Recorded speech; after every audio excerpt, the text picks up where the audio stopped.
For most of these secret reports, one of the missions required is pretty much for free. Collect the report from the previous day, including another day, which has you get Beat Day 7's secret report.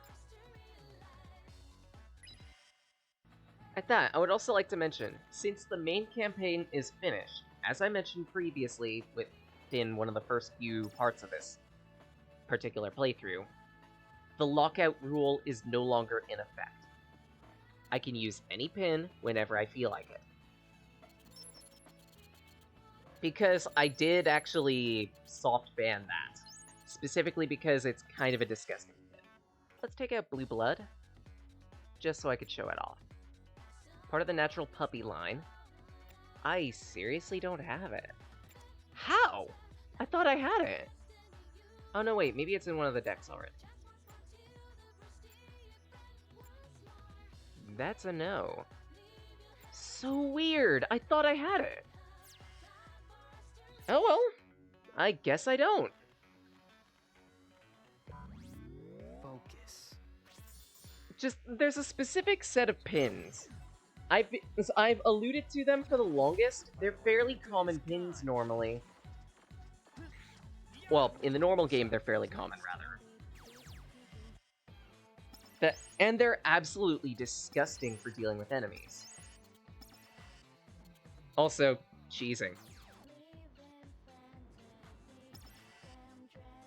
Just, if I remember correctly, pins 31, 32, and 33 are, for me at least, some of the most broken in the game. Love Me Tether, Pamper Me Tether, and I'm trying to remember the last one. Right, let's see here. Poke, poke. Sweet Talk Tether, that was the last one. Those three are absolutely disgusting pins, if you can get your hands on them. Really simple to use, just slash across empty space. Really effective to use as well. Like, to the point that they can absolutely butcher enemies without trying.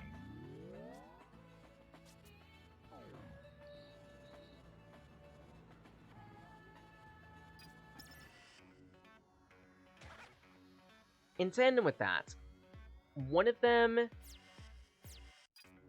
those pins can actually inflict defense break. If I remember correctly, Love Me Tether is the base pin, and it's also just what I end up calling any type of grappling hook or chain within a game. If we can get it today, you'll see it. Otherwise, oh well. Just trust me on it. They're very powerful pins. They deal pretty effective damage. It's pretty effective chip damage over time for enemies that get caught in the crossfire. Great for great for spacing. Great for dealing with enemies. It's great for taking out larger enemies. Overall, a disgusting pin. Here's the rub, though. One of the pins will pretty much be inaccessible, specifically because it requires you to, if I remember correctly, and I could be wrong on this one, upgrade the pin using social pinpoints. If I'm wrong about it, and it's not like social plus the other one, is a social plus shutdown, then it's battle and shutdown such fluff.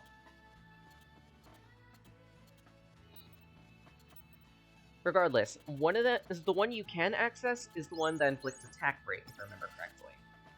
The defense break one is a little off the table. And at that, why do I have only 5 pins? Let's fix that.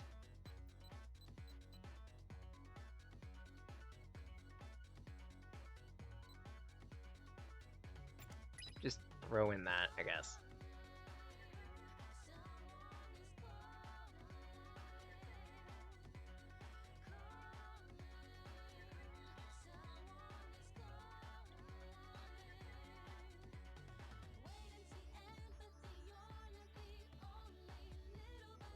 There we go.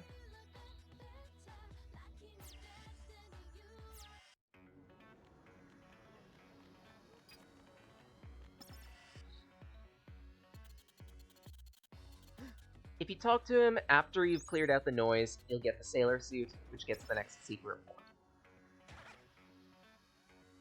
Again, these stats aren't going to be accurate.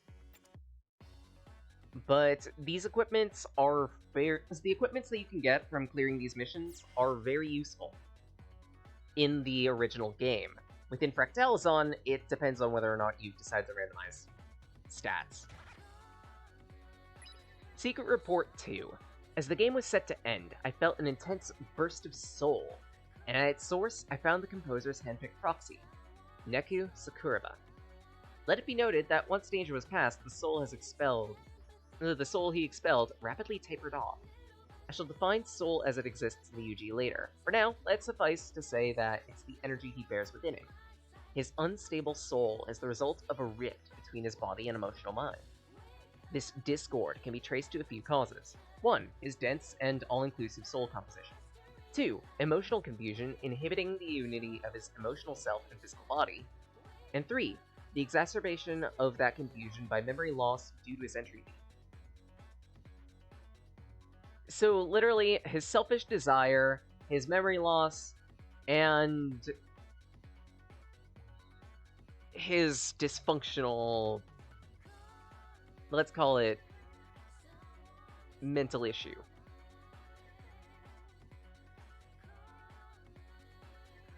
However, anyone possessing such diverse soul can become a formidable wielder of imagination.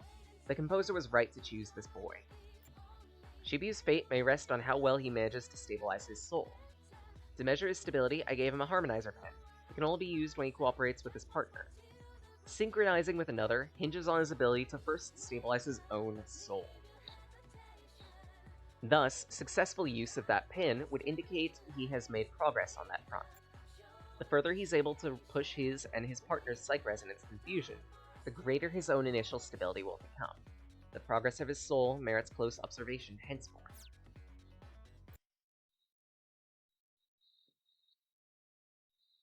Let's see. Judging by the pace that I'm going at, I might be able to get at least 4, if not 5 of the secret reports. Some of them are gonna be rough, though, because some of them require us to take down bosses on the hard difficulty or higher. Fortunately, though, we have Shiki, who's, at current, a beef tank. And even if she wasn't, Neku's a bit of a tank himself and can shut down damage, and can put down damage like nobody's business. Get the Yukata, the Forgotten Ramen, and eliminate the boss symbol. This is when we get into the last type of noise that exists, blue noise. While exploring Shibuya, you may encounter blue noise souls like these. They're boss encounters. If you see one, save before you decide to fight it.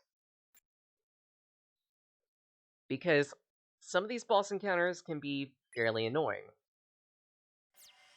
At the same rate, though, a good chunk of them are remixed versions of bosses you've already fought.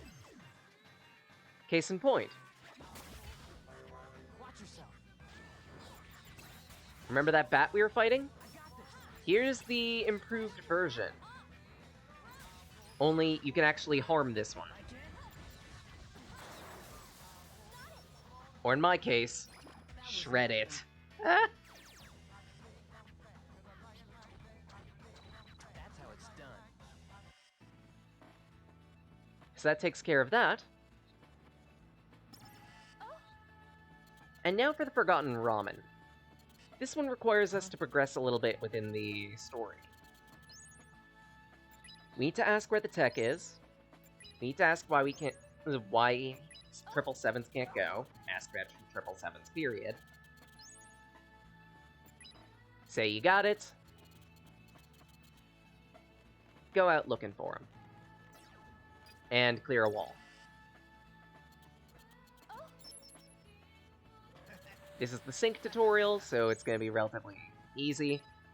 Unfortunately, we gotta sludge through some more text.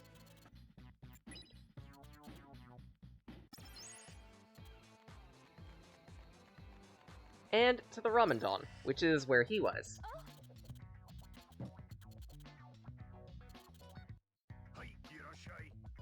I might want to save up for that, but that requires a whole bunch of Scarletite. Scarletite by itself is an issue. Take some ramen at least. For the road. Open up your senses. So let's at least waste this noise. You can do this, Neku.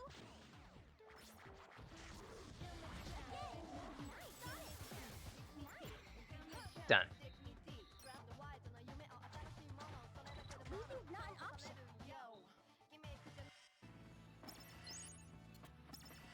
By the by, love and a heartbeat here is an important thing. Normally, this would be where you'd find it, and that will be a brick for something you'll get later. Or rather, need to get.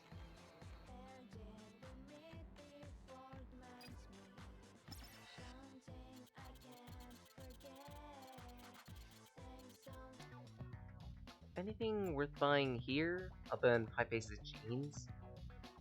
Which itself is gonna take a lot. Let's see, there's the Big Bang pin. Thank you very much. At that, this coat, which requires the vampire dress. Which, if I remember correctly, we definitely can't afford.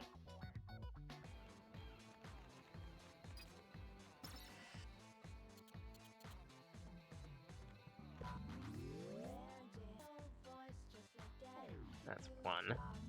Open up your senses. If I go a little further down, I think I can get the second.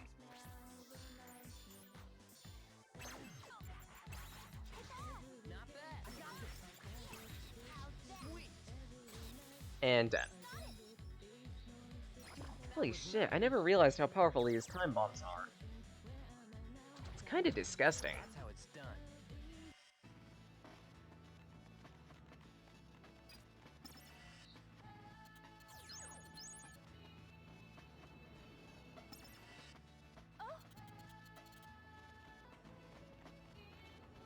Let's see, was there anything important I can get here, other than books?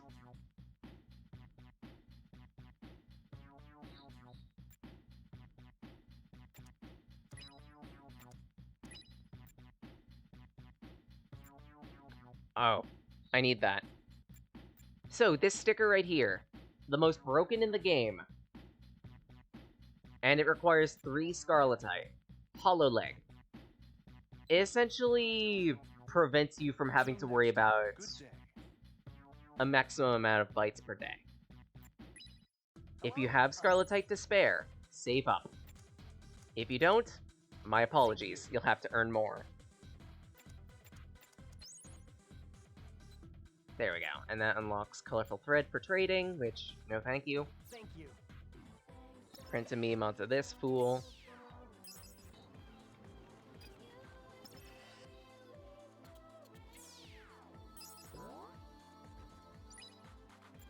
Imprint Blackout.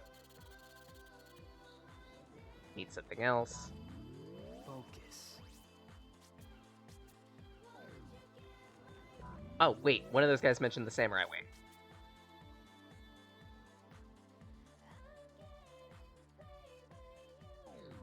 So yeah, that's an item that you can get.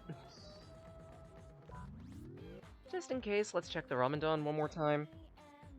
If it's not right now, then it's after he succeeds and does his duty. Ah, there we go.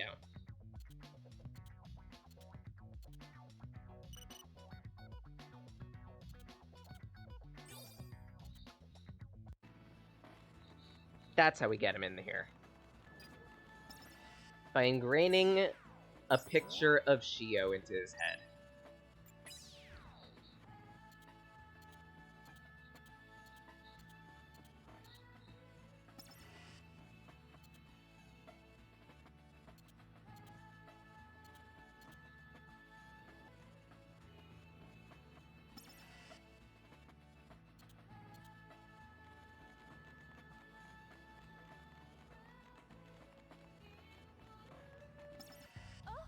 Neku, there he is! He's not buying the part, he's eating? There you are. Ramen's on special. Wait. Eat up before it gets cold. Wait just a second. Ah, crap! I'm supposed to be picking up that part! Wait, sir! Your noodles! Can't win. Young people just won't eat old-fashioned noodles.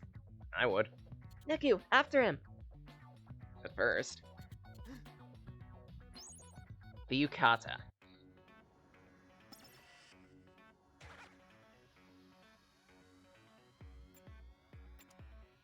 Decent stats, requires 240 bravery for right now. Holy shit. Definitely didn't require that before. And because you've been such a bang-up guy. 3 for the road. Allow me to redefine the composer's role.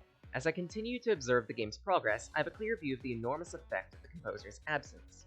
A clear definition of his duties are key to understanding the extent of this disruption. The composer holds absolute authority over the underground. By authority, I mean the right to determine rules. He is the only one who can change the composition of the UG, and the sole creator of this Shibuya. The UG Shibuya is created and organized by the composer's rules, which pit players against Reapers in a struggle for survival. A new composer only arises when the previous one is defeated. The victor takes the victim's place. At this juncture, the new composer rewrites the rules of the UG Shibuya. However, there being no composer at all is a different situation. It means the rules that make up the UG are invalid. In other words, without a composer, it'll collapse. However, the composer's absence is still a secret. At present, only 3 people know. The composer, his opponent, the conductor, and the producer, me. The producer's role is that of the guardian over the game. For observation purposes, he must sometimes descend from the higher plane to the underground. While the producer is natively an entity from the higher plane, he can adjust the frequency of his vibe to visit the UG and lower planes. Think of a radio. Going from station A to station UG just simply requires tuning to a different frequency. The producer has the power to contact any and all beings in the UG. However, he's strictly prohibited from revealing his identity. His existence endangers the stability of the rules and balance of the UG and RG. Thus, the producer's identity must stay secret from both Reapers and players, not to mention those in the RG. He may freely contact only one person as the producer, and that is the composer. If you haven't figured it out by now, then don't worry, it's pretty much name-dropped later. The person writing these secret reports, I believe anyway, is Mr. Hanakoma.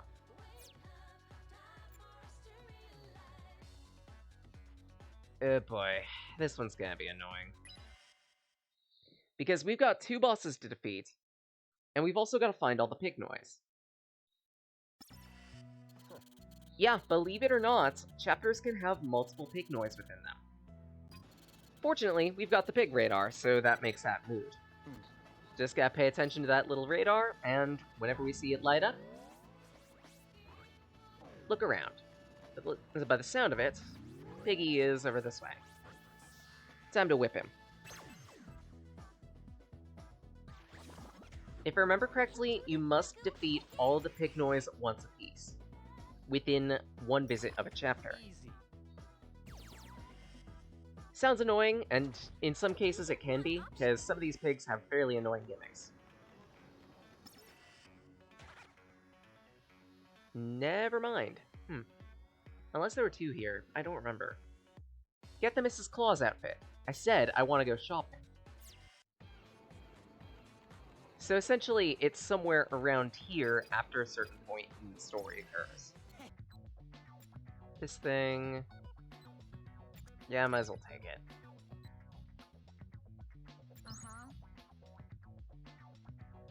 We still don't have the purple. Amount of time elapsed in a battle. Not a great ability. But hey. Let's see. Oh, the gold die has been identified. Normally the gold die, if I remember correctly, makes it easier for you to get money. King Pendant. Ugh.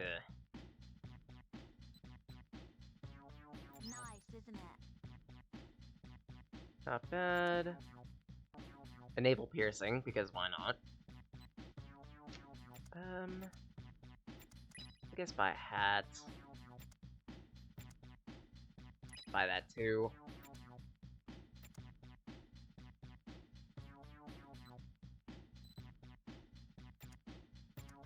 Fine, I'll invest in something more expensive, just so you can expand the shop. Better? Jeez. Oh, right, I need to go looking out for those boss noise, too. There are going to be 2 blue noise around. Your senses.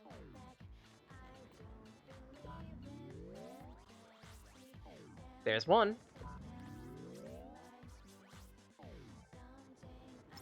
This also gives me a moment to save. Alright. Let's die. And by die, I mean whip this thing. For some of these bonus boss battles, your pick and character will be locked down. This is not.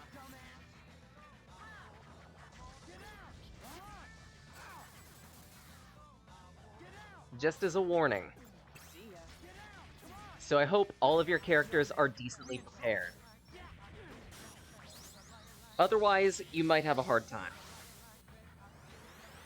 At that, some of these bosses also give important rewards.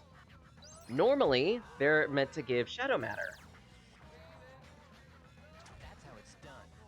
Not in this case, though. Because randomizer, of course. Also, what the hell is Lolita Bat? Force rounds. Cool.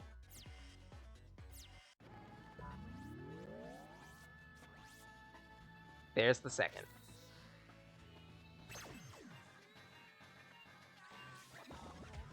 Versus this guy. I'm digging it. I can't.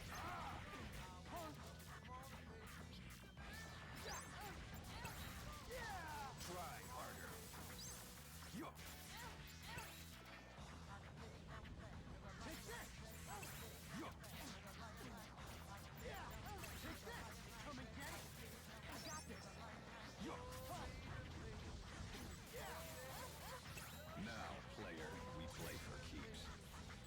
Come on, perish already, please.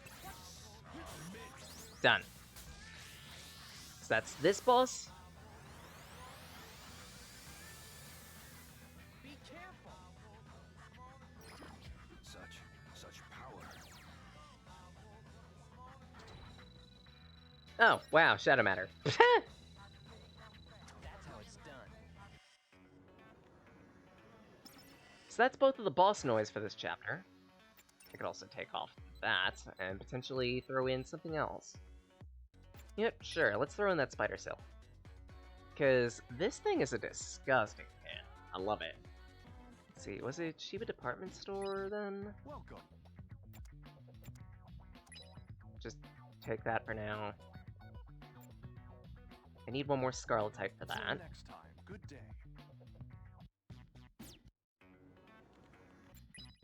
Welcome.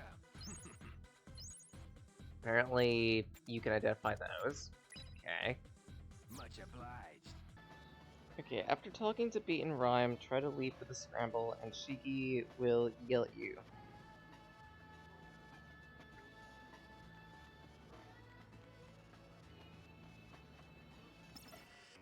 So in that case, I screwed up. I mean, it makes sense. The hint is actually fairly, accurate on that one. She did say she wanted to shop, so don't listen to her. So, talk to these nuggets, then try to leave. Hey, Neku! I said I want to go to 10-4.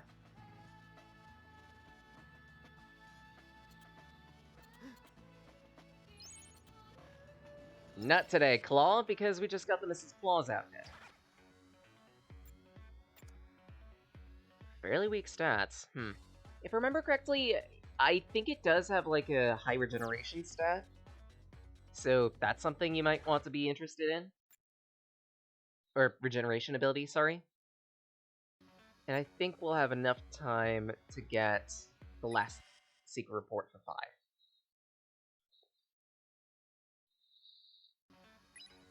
The UG exists as a separate plane where the composer can judge the worth of men. Within it are Reapers and human players. It's infeasible for the composer to judge all of humanity by himself, so a filtering system utilizing the Reapers was created, the Reapers game. Reapers act as a test, weeding out unfit players. Upon becoming a Reaper, one's physical body changes, gaining incredible strength and an extended lifespan. As Reaper and player alike progress through the game, engaging in imagination-driven combat, their soul is refined. Soul is abstract matter revealed through our research into life and death, and components in the makeup in the atmosphere, humans' will, thought, all phenomena. All Reapers execute the game, as Reapers execute the game, they undergo a process of evolution, from grunts to officers to the composer. However, Reapers that follow the ideal route are rare, and most are erased by players. Reaper or player, those erased within the game, disperse the mind and soul housed within their flesh in the form of soul. Thus, they're erased only from visible existence. Their souls persist in the UG until gathered and tied together according to a new code. This new code is essentially imagination. Given sufficient imagination, any form is possible, be it a pin or a Reaper. Variations in this code cause the soul to manifest in different forms. In other words, humans, Reapers, noise, they're all entities formed of soul. The only difference is their code. And what are noise? Entities without conscious will, only the drive to multiply. Thus, they constantly thirst for soul, attacking players and possessing humans in the RG. Soul consumed by noise is destroyed, even if the noise is erased. Thus, possessed humans often exhibit a rush of euphoria immediately after a noise is removed. Though untested, the same would likely hold were a player or Reaper possessed. Hint, hint.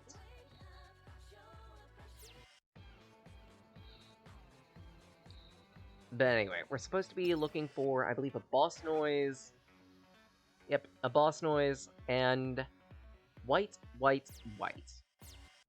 So essentially that hint would mean give 3 solutions that are white.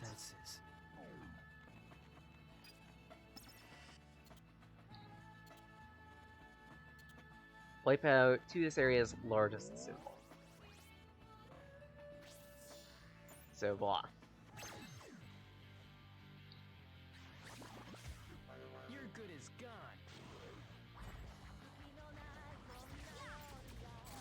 And erased.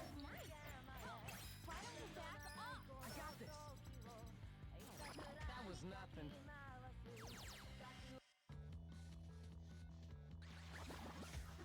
Your good is gone. I can't. Easy. So, who's next? That's how it's done.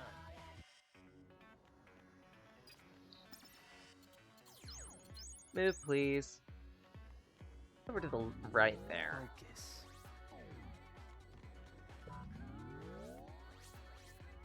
Nope, never mind, there it is. Save time.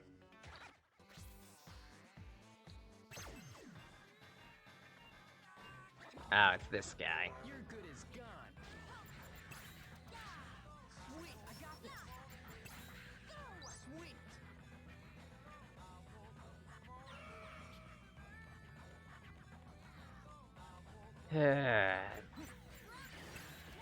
The Corvus noise. I can't.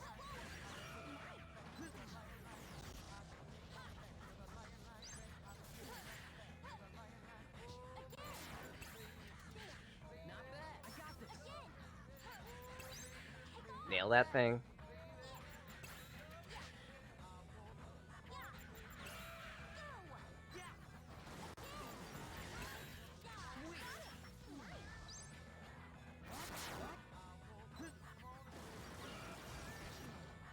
There we go.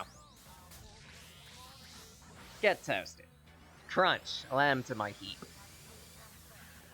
Wasn't exactly a fast win, but hey. Easy. That's how it's done.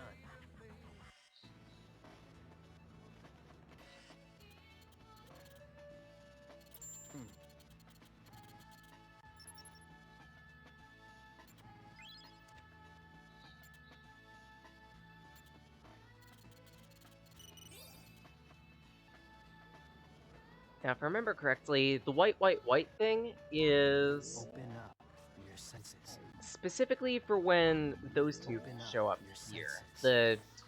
The two girls who are fighting. Once they appear, give 3 white solutions.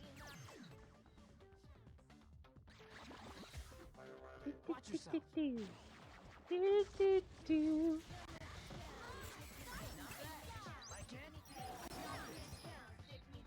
That's one. So, who's next? Alright, I forgot that was a thing. So, if you hold down L and R, you can blank out all pins that aren't recovery pins specifically. This may be required for a set of pins to utilize them. Additionally, if you were to pause, you can move around these pin icons.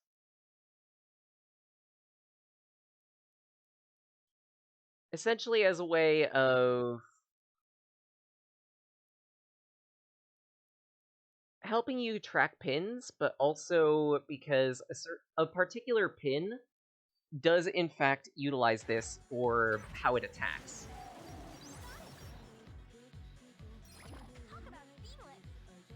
Just as a note. Alright, there we go. There are those two.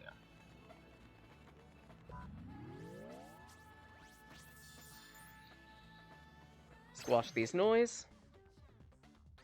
Better still, the pins stay like this. So if you want to, like, organize your pins in such a way that, say, all the attack ones are in one corner, all the defense ones are in another, you can do that. It's perfectly viable. And if anything, encouraged. Yes, you could even move the sync pin. If I remember correctly.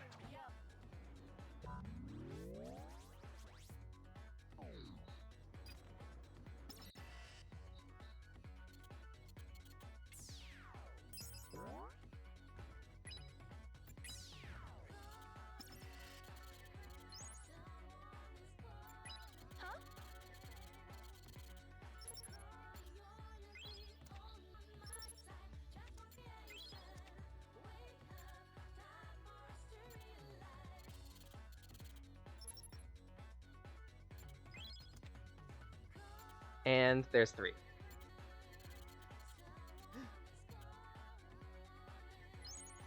Mr. Ducky!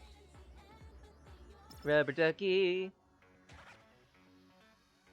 Rubber Ducky, if I remember correctly, is an accessory.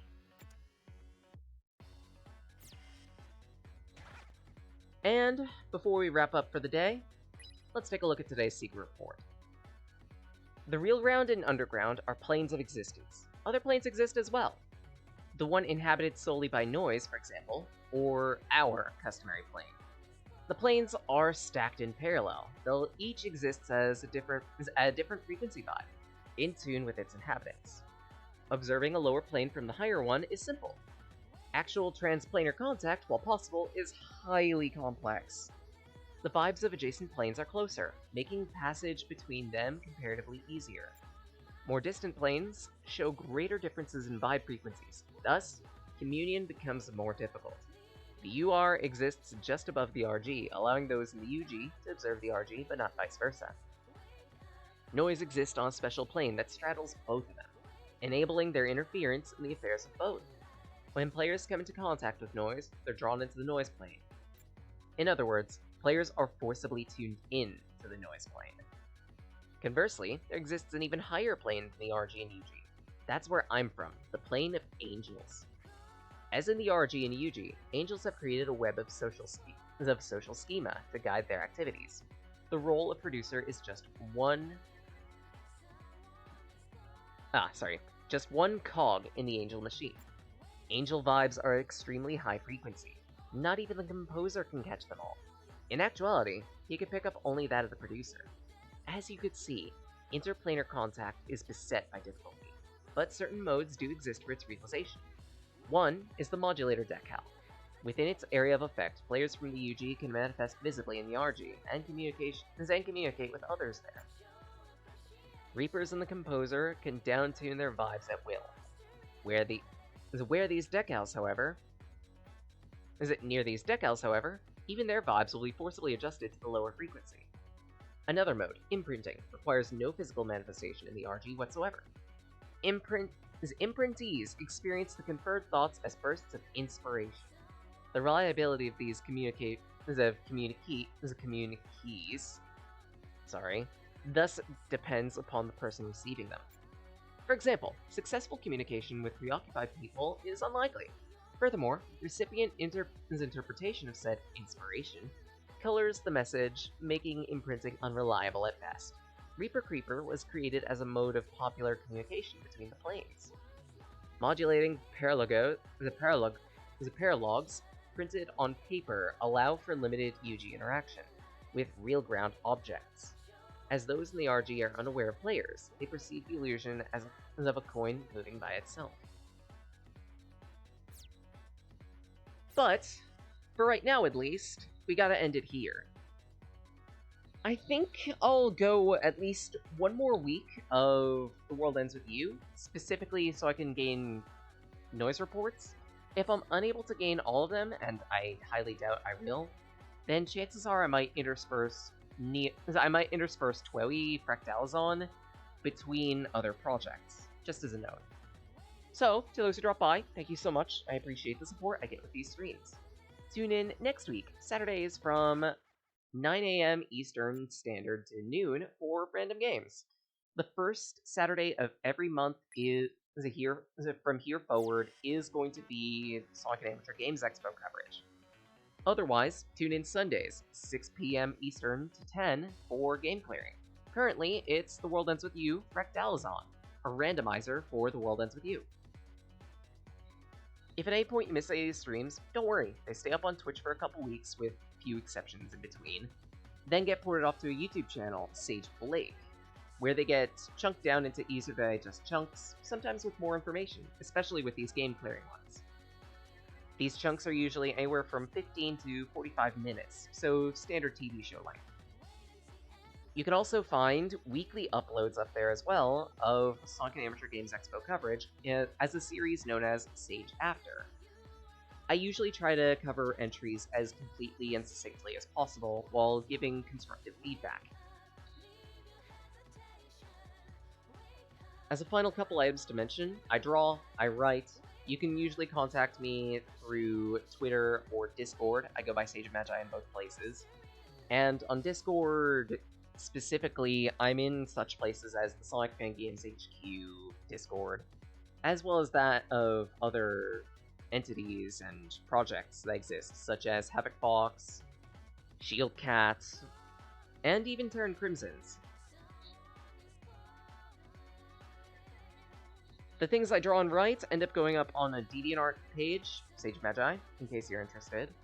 And at that, I would also like to plug my on-running tabletop RPG. My ongoing tabletop game, Project Remem, or Riken's Memoria. It's a free mod for tabletop sim, and I would highly recommend you check it out. Think of it like Yu-Gi-Oh! The roguelike, for lack of a better definition. But, with all things settled, I think it's about time I return to my void. Till again, talagit na.